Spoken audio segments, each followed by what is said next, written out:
di suatu desa yang tenang, di mana kehidupan berjalan lambat mengikuti irama alam. Hiduplah seorang petani tua bernama Mbah Padi. Ia dikenal sebagai sosok yang arif dan bijaksana. Hidup selaras dengan alam, merawat sawahnya dengan penuh kasih sayang. Namun, beberapa bulan terakhir, kehidupan Mbah Padi dibayangi mendung kelabu. Sawahnya yang dulu membentang hijau bagai permadani jamrud, kini kering kerontong. Tanahnya retak-retak bagai kulit keriput di bawah terik matahari. Sumur di tengah petaknya, sumber kehidupan bagi tanamannya, kini hanya menyisakan lubang menganga yang bisu. Tak setetes air pun tersisa, seolah alam enggan memberinya seteguk kehidupan. Rezeki Mbah Padi seret, bagai sungai yang airnya lenyap di telan bumi. Hasil panennya merosot tajam, lumbung padinya kosong melompong. Wajahnya yang dulu teduh, kini dihiasi kerutan-kerutan kecemasan. Tetangga-tetangganya yang prihatin melihat keadaannya bertanya-tanya, "Ada apa gerangan, Mbah Padi? Mengapa alam seolah berpaling darimu?" Mbah Padi hanya bisa menggeleng lemah. "Entahlah nak, aku telah merawat sawah ini dengan sepenuh hati, menjaga setiap jengkal tanahnya, menghormati setiap makhluk yang hidup di dalamnya. Namun, alam seakan enggan memberiku berkah." Suatu malam, di tengah kegelisahannya, Mbah Padi tertidur dan bermimpi. Dalam mimpinya, ia didatangi oleh leluhur desa, sosok tua yang berwibawa dengan sorot mata penuh kebijaksanaan. Sang leluhur membawanya ke tepi sumur di sawahnya. Ajaib, sumur itu kembali berair, melimpah ruah, airnya jernih bagai kristal, berkilauan ditimpa cahaya bulan. Namun, ketika Mbah Padi menunduk untuk melihat lebih dekat, ia terperanjat. Di dasar sumur yang jernih itu, ia melihat bayangan dirinya sendiri dengan membuang sampah dan kotoran ke dalamnya. Mbah Padi terbangun dengan keringat dingin membasahi keningnya. Mimpi itu terasa begitu nyata, begitu menghantuinya. Ia merenung dalam keheningan malam. Mungkinkah sumur mati itu adalah gambaran diriku? Mungkinkah rezekiku seret karena aku telah mengotori diriku sendiri, baik lahir maupun batin? Kawan, kisah Mbah Padi dan sumur mati ini merupakan metafora yang mendalam tentang hubungan manusia dan alam semesta dalam perspektif Jawa. Filsafat Jawa memandang alam semesta bukan sebagai entitas yang terpisah dari manusia, melainkan sebuah kesatuan yang utuh, saling terhubung dan saling mempengaruhi. Manusia adalah bagian dari alam, dan alam adalah bagian dari manusia. Keduanya saling bergantung, saling memberi, dan saling membutuhkan. Rezeki dalam kacamata Jawa bukan semata-mata materi atau harta benda. Rezeki adalah anugerah Tuhan yang meliputi segala aspek kehidupan, mulai dari kesehatan, kebahagiaan, ketentraman hati, hingga hubungan yang harmonis dengan sesama dan alam semesta. Rezeki yang lancar, yang mengalir deras sebagai sungai menuju samudra, adalah tanda adanya keselarasan hubungan antara manusia dengan Tuhan, dengan sesama manusia, dan dengan alam semesta.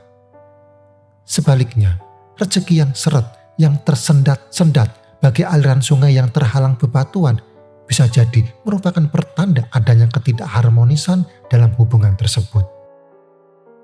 Manunggaling kawula Gusti, begitulah filsafat Jawa menggambarkan hubungan manusia dengan Tuhan.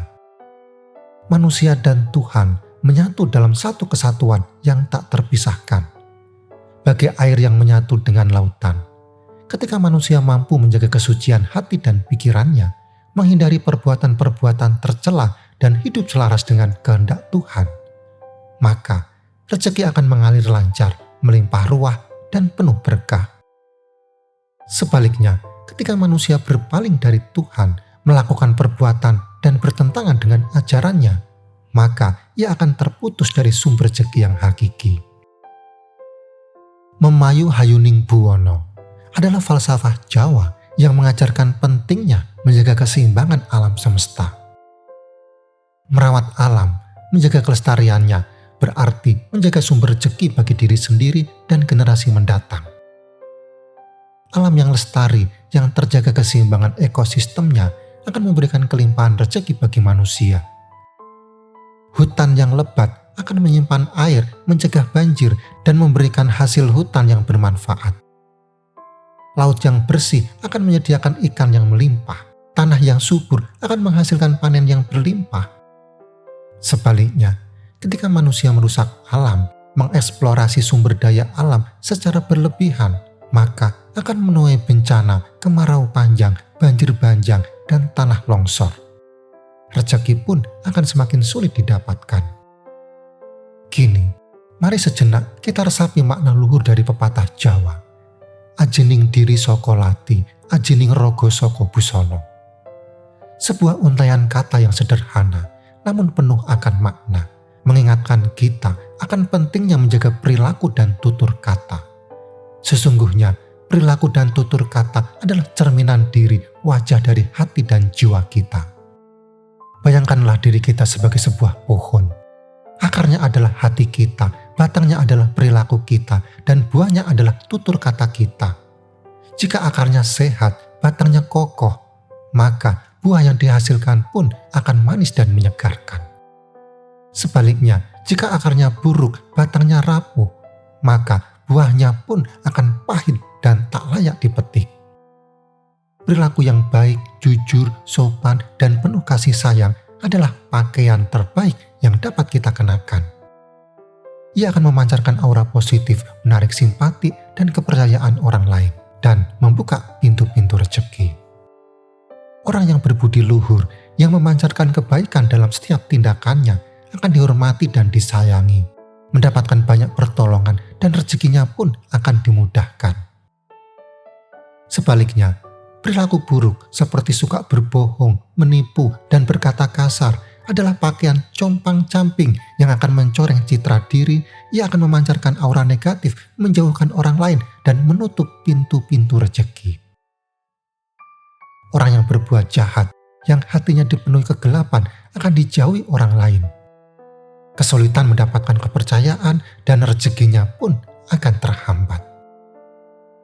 Maka, tebarkanlah kebaikan dimanapun kita berada. Niscaya, rezeki akan mengalir dengan lancar dan hidup kita pun akan dipenuhi dengan keberkahan. Ingat, ajining diri saka lati, ajining rogo saka busana. Yang artinya, harga diri kita tercermin dari tutur kata dan perilaku kita. Kini, mari kita kembali bercermin pada kisah Mbah Padi. Lihatlah ke dalam diri, renungkanlah sejenak. Sudahkah kamu menjaga kesucian hatimu? Sudahkah kamu berbuat baik kepada sesama? Sudahkah kamu merawat alam dengan penuh kasih sayang? Atau justru, tanpa sadar, kamu telah mengotori dirimu sendiri dengan pikiran-pikiran negatif, perkataan yang menyakitkan, dan perbuatan yang merusak? Mungkin, tanpa disadari, kamu telah membuang sampah ke dalam sumur hatimu sendiri. Sampah berupa iri hati, dengki, amarah, dan keserakahan. Sampah-sampah itu mengendap di dasar hatimu, mencemari jiwamu, dan menghalangi aliran rezeki yang seharusnya mengalir deras. Ingat, alam semesta ini bagaikan cermin. Apa yang kamu berikan, itulah yang akan kamu terima. Jika kamu menebar kebaikan, maka kebaikan pula yang akan kembali padamu. Jika kamu merusak alam, maka alam pun akan membalas dengan bencana. Jika kamu mengotori hatimu, maka rezekimu pun akan tersendat. Bersihkanlah sumur hatimu, buanglah jauh-jauh segala sampah yang mengotorinya. Isilah hatimu dengan cinta kasih, kebaikan, dan rasa syukur. Rawatlah alam semesta ini dengan penuh tanggung jawab. Jaga keseimbangan dan hormati pada setiap makhluk hidup. Yakinlah, ketika kamu hidup selaras dengan semesta, maka rezeki akan datang dengan sendirinya. Bukan hanya rezeki berupa materi, melainkan juga rezeki berupa kesehatan, kebahagiaan, ketentraman, dan hubungan yang harmonis dengan sesama. Hidup ini adalah perjalanan, dan dalam perjalanan ini, kamu bukanlah satu-satunya penumpang. ada Tuhan yang selalu menyertaimu, ada sesama yang membutuhkan uluran tanganmu, dan ada semesta yang menjadi rumahmu. Jaga hubungan baik dengan ketiganya, maka perjalananmu akan dipenuhi dengan keberkahan dan rezeki yang melimpah. Semoga kisah Mbah Padi ini menjadi pengingat bagi kita semua. Mari kita jalani hidup dengan penuh kesadaran, menjaga harmoni dengan Tuhan, dengan sesama, dan dengan semesta. Karena hanya dengan harmoni kita bisa menarik rezeki yang hakiki, rezeki yang membawa kebahagiaan dan kesejahteraan bagi diri kita sendiri dan seluruh makhluk di bumi ini. Mari bersihkan hati dari segala kotoran, rawatlah alam dengan penuh kasih sayang, dan tebarkan kebaikan kepada sesama. Yuk ambil tindakan nyata sekarang, ceritakan aksimu di kolom komentar, dan mari kita sebarkan semangat positif ini. Like, subscribe, dan nyalakan lonceng notifikasinya agar tidak ketinggalan video inspiratif lainnya. Sampai jumpa di video selanjutnya.